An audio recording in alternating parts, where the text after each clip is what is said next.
नमस्कार, आप देख रहे हैं जनसंदेश टाइम्स। मैं हूं रीमा।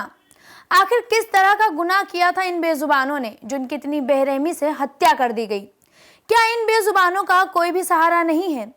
आखिर क्यों इनका इस्तेमाल करने के बाद मरने और दर दर भटकने के लिए सड़कों पर छोड़ दिया जाता है? एक तरफ तो सूबे के मुखिया इनके संरक्षण की बात करते हैं, तो वहीं इनके अधिकारी इन बेजुबानों को मौत के घाट उतारने का काम कर रहे हैं।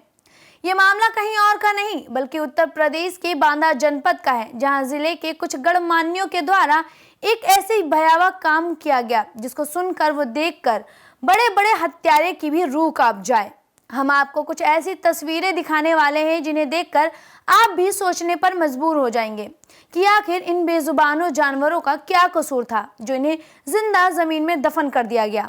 जैसे ही मीडिया को इस विभत्स घटना की जानकारी मिली तो वो वहां पहुंचकर मौके का मुआयना किया गया, जहां देखने पर आंसू रुकने का नाम नहीं ले रहे हैं।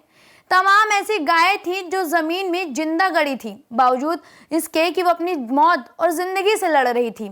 उनके ऊपर से जब मिट्टी हटाकर देखा गया तो कई सारी गायों की सांसें भी चल रही थी, लेकिन उनकी सुध लेने वाला कोई नहीं था। पूरा मामला बांदा जनपद के नारैनी तहसील का है, जहां पर बनी एक गौशाला से लगभग 2 सैकड़ा गायों को गाड़ियों में भरकर उन्हें मध्य प्रदेश के जंगलों में दफना दिया गया। लेकिन कुछ गायों ने अपनी जान बचाने का प्रयास किया और वे वहां से भाग निकली।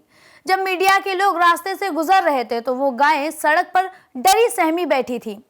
सबसे बड़ा सवाल ये उठता है कि आखिर बेजुबान जानवर इतनी तादाद में यहाँ पर आए कैसे, और अगर आ भी गए तो उन्हें इतनी बेरहमी से जमीन में जिंदा क्यों गाड़ दिया? पूरे मामले की जैसे ही नरैनी के स्थानीय विधायक राजकरण कबीर को जानकारी मिली तो उनके द्वारा भी मध्य प्रदेश के जंगलों में पहुंचकर मौके का मुआयना किया गया और जिस जगह गायों को दफन किया गया था उस जगह की मिट्टी साफ करके देखा गया तो उनके भी रोंगटे खड़े हो गए। पूरे मामले में नरैनी के विधायक राजकरण कबीर से जानकारी ली गई तो उन्होंने बताया कि जिस तरह से हमारे क्षेत्र में इस विभत्स घटना को अंजाम दिया गया है, यह अपने आप में एक बड़ा सवाल खड़ा करता है।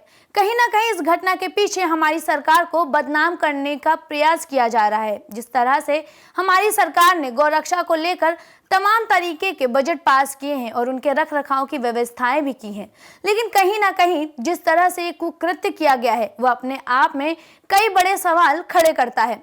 अगर इस मामले में जिले के अधिकारी संलिप्त हैं तो कहीं ना कहीं मेरे द्वारा शासन को पत्र लिखकर इस विषय में अवगत भी कराया जाएगा और उनके खिलाफ जो भी उचित कार्यवाही होगी वह करने का प्रयास किया जाएगा।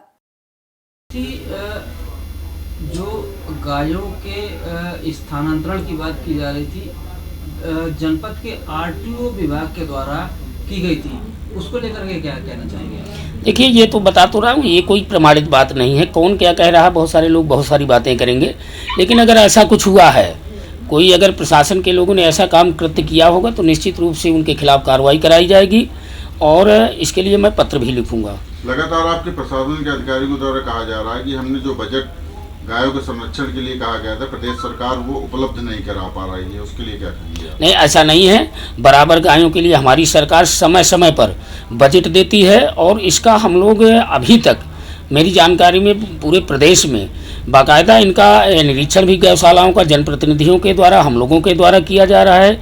जहाँ कहीं ऐसी बात आती है कि उनके चारा भूसा की समस्या होती है, हम लोग व्यक्तिगत तौर पर भी वहाँ सहयोग करते हैं। जिले में अभी तक अभी वर्तमान की अगर बात करें तो वर्तमान में कम से कम लगभग 2.5 करोड़ रुपए का बजट प्रदेश सरकार के द्वारा पास किया गया है। उसमें जिले की गौशालाओं में किस तरह की व्यवस्थाएं कराई गई?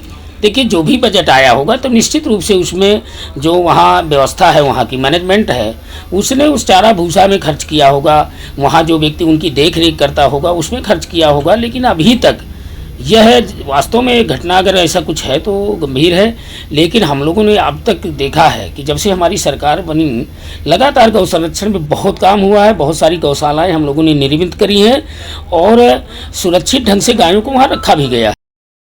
ये खबर बांदा से हमारे संवाददाता अल्तमस हुसैन की है। अपने शहर से जुड़ी तमाम खबरों के लिए देखते रहें जनसंदेश टाइम्स।